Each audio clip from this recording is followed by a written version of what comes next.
Aku pun membunuh anak itu supaya dia bisa bertemu kembali dengan kakaknya.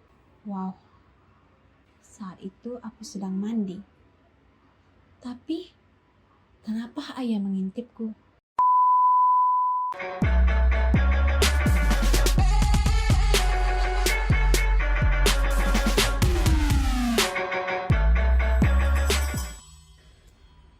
Halo guys, welcome back my YouTube channel. Terima kasih kalian sudah mengklik video ini. Di malam Jumat ini, aku akan menemani kalian dengan cerita-cerita horor atau cerita-cerita terseram.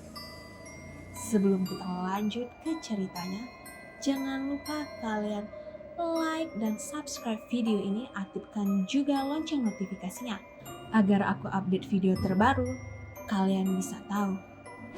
Kita masuk ke cerita pertama. Ibu Tiri.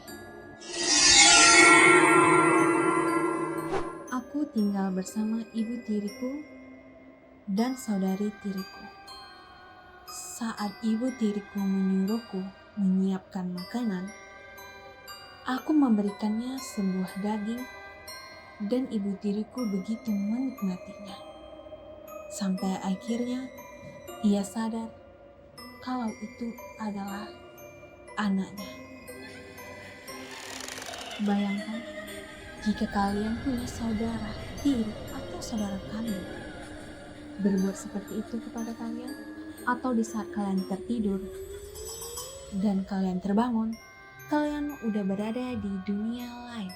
Bayangkan jasad kalian tidak ditemukan karena telah dimasak oleh saudari dan dimakan oleh keluarga kalian.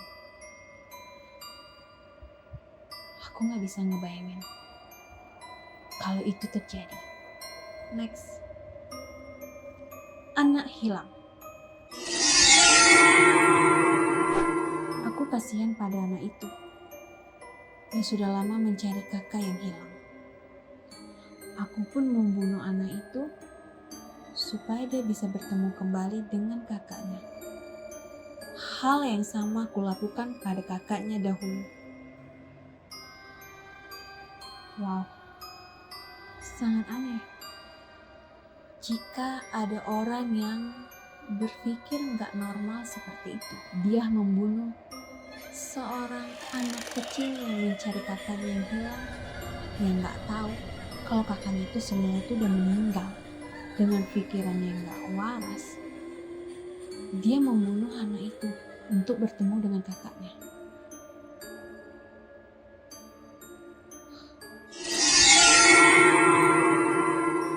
Aku tak menyukai kekasih baru ibuku. Dia jahat, seperti iblis. Aku memecahkan gelasnya ketika dia minum, mematikan lampu ketika mereka sedang berpesta, bahkan menjatuhkan foto lelaki itu dari atas meja. Tapi ibu tetap tak menghiraukanku. Aku sayang ibu dan ingin memastikan ibu tak mati seperti diriku. Apa mungkin ibunya tidak tahu kalau anaknya mati akibat perbuatan pacarnya? Atau jangan-jangan ibu dari anak itu bersekongkol untuk membunuhnya karena anaknya tidak menyetujui hubungan mereka. Oke, next. Aku tidak bersungguh-sungguh ingin melompat dari lantai 2 rumahku. Tapi adikku yang lucu telah mendorongku dari sana hingga patah leher. Syukur aku masih selamat. Aku tidak heran. Mungkin adikku hanya meniru perbuatanku setahun yang lalu padanya. Yang sayangnya saat itu dia tidak selamat. Seorang anak kecil yang sangat imut dibunuh oleh kakaknya sendiri. Film. Aku tidak takut menonton film yang beradegan pembunuhan tragis. Namun yang aku takutkan adalah aku ingin mempraktikkannya. Bayangkan jika kalian menonton film tentang pembunuhan tragis bersama teman atau sahabat kalian yang kalian gak tahu di benak kawan kalian, yang kalian gak tahu kalau kawan kalian itu merasakan ada rasa ingin untuk mempraktekkannya. Dan saat-saat itulah hari terakhir kalian menonton film bersamanya. My girlfriend. Aku melihat ponselku, sebuah pesan masuk dari pacarku. Aneh, padahal ponselnya ada di laciku. Oh, aku baru ingat bahwa kedua tangannya masih kusimpan di samping ponselnya. Saat kalian berdua bersantai, menonton film, atau sedang liburan, tapi kalian gak tahu apa yang dilakukan pacar kalian. Dia ingin bersamamu selamanya dengan cara dia membunuhmu untuk bisa bersamanya. Aku adalah seorang penulis. Tugasku adalah menulis cerita pembunuhan dan prosesnya. Tapi yang paling kusukai dalam pekerjaan ini adalah suara jeritannya. Kalian membaca buku yang kalian sangat begitu menyukai ceritanya, tetapi di balik cerita itu kalian tidak tahu kalau kisah itu adalah nyata yang dilakukan oleh penulisnya dalam ide-ide ceritanya dengan cara membunuh. Ayah, semua berawal dari kamar mandiku.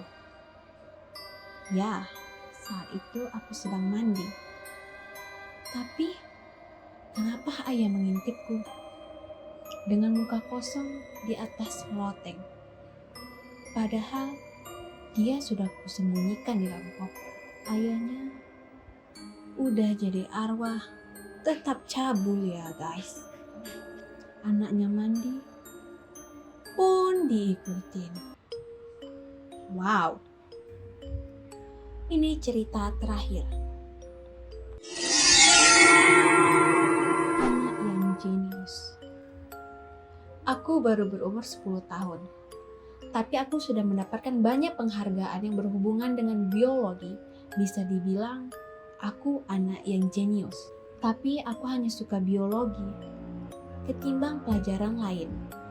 Karena orang tuaku hanya mengajarkan aku tentang biologi, anatomi otak, jantung, dan lain. Aku mudah mengerti itu semua karena orang tuaku langsung menjelaskannya dan memperlihatkan organ-organ itu padaku secara langsung setelah orang tuaku menyiksa dan membunuh korban-korbannya.